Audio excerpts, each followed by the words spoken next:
In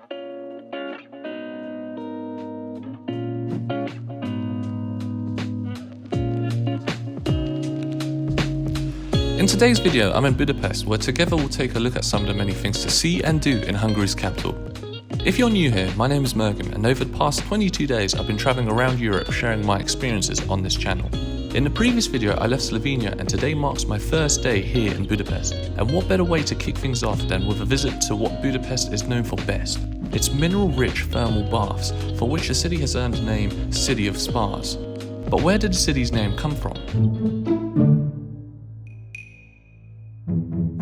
Buried thousands of meters beneath the city lies a colossal water reserve that sits on a very thin layer of the Earth's crust and supplies a whopping 70 million litres of thermal water every day to the 123 baths and hot springs scattered throughout the city. They say if you poke a hole in the ground anywhere in Hungary, you will get hot water. Roman settlers were aware of this and were the first in the region to establish thermal baths, followed by the Ottoman Turks, who both recognized the medicinal and therapeutic benefits the waters brought to the human physiology, such as the joints, organs, and people suffering with chronic illnesses. The most famous of them all, and the one we'll be looking at in this video, are the Seocheny baths, which are nestled deep in the city park east of the Danube River.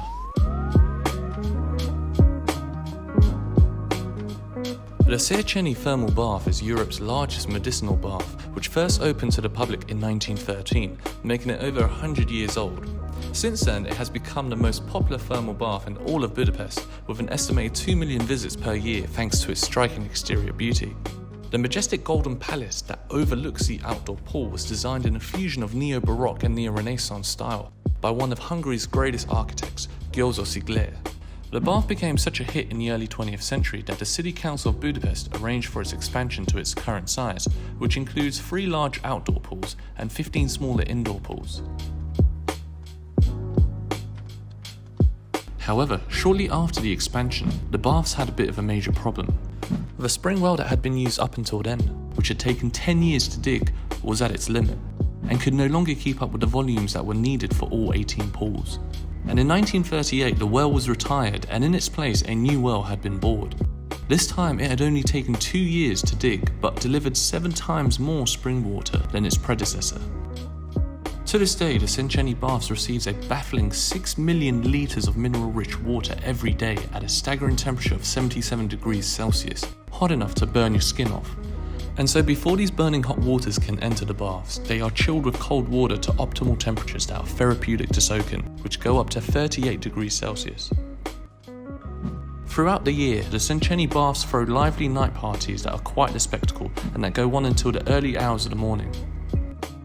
However, if you want to get away from the large crowds, slightly less crowded are the Gillette thermal baths on the other side of the Danube River.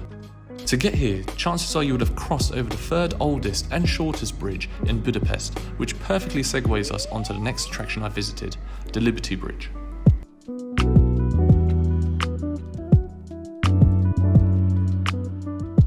The Liberty Bridge, designed in 1896, has captured the hearts of the locals and has become a popular riverside landmark to chill at in Budapest, thanks to its beautiful details, breathtaking architecture, and spectacular views across the Danube River. On each of the 4 spires unique to the bridge sits atop Hungary's national symbol, the turtle, a mythical hawk thought to be the symbol of a clan passed down from the 9th century, and perched on both sides of the towers is a Hungarian crown with a coat of arms underneath, symbolising the end of the communist era in 1990. But what makes this bridge so popular amongst the locals and tourists is that it's the only bridge in the city that you can climb onto and sit on without getting into trouble with the local police. And so among the many other young adults, I found myself spending the late afternoon on the bridge taking in the chilled evening breeze while watching the city trams and underpassing boats go by.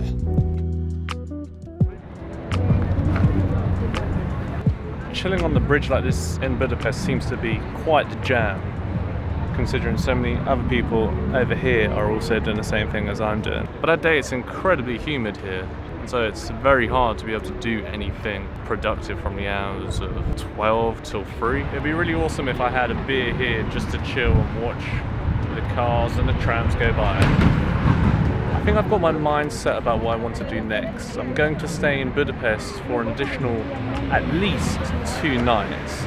because there's just so much to do it, and I absolutely love it. It's such a chilled city, and it's really cheap, and it's incredibly beautiful. Having spent some time rejuvenating my energy levels in preparation for what was to come, it was time for me to venture into Budapest night scene, and one place that is paramount to the city's contemporary culture are the ruin bars, known in Hungarian as romkocsma, hidden down side streets in District 7. Although these days District 7 is known for its cool and quirky nightlife scene, it does have a dark past, as it was once the site of a Jewish ghetto during the Nazi occupation in World War II. After Nazi Germany was forced to retreat by the Soviets, District 7, along with many other areas, including famous monuments, had been severely damaged and lay in ruins. Following on from the war, thousands of residents continued to flee from the traumatizing and horrific events that had occurred, leaving nothing but abandoned buildings to crumble away. It wasn't until the early 2000s that things slowly began to pick back up, when a group of creative-minded college students got together and set up their very first bar in one of these degraded buildings and called it Simple Kurt. Little did they know, their initiatives would rapidly revolutionize Budapest nightlife culture that would bring about a huge new wave of bars springing up in the area. Today, the ruin bars are one of Budapest's main attractions, known for their open-air courtyards, low-priced alcoholic drinks, and their widely eccentric interior designs. Of the many bars I visited that night, the two bars that left their mark were Simple Kurt and Instant, as both resembled in their own unique way glimpses of what it would be like to step into something that was a crossover between a psychedelic utopian and that of a children's nightmare. Honestly, words fail to describe just how wacky and nutjob-like some of these places were. But with that being said, I had one of the best nights out of any European city, exploring these trippy bars, meeting new people, and drinking away to the early hours of the morning to incredibly well-priced drinks. But that's it from me, guys. Many thanks for watching. Join me back here next week where the adventure continues here in Budapest. Until then, I will see you in the next video.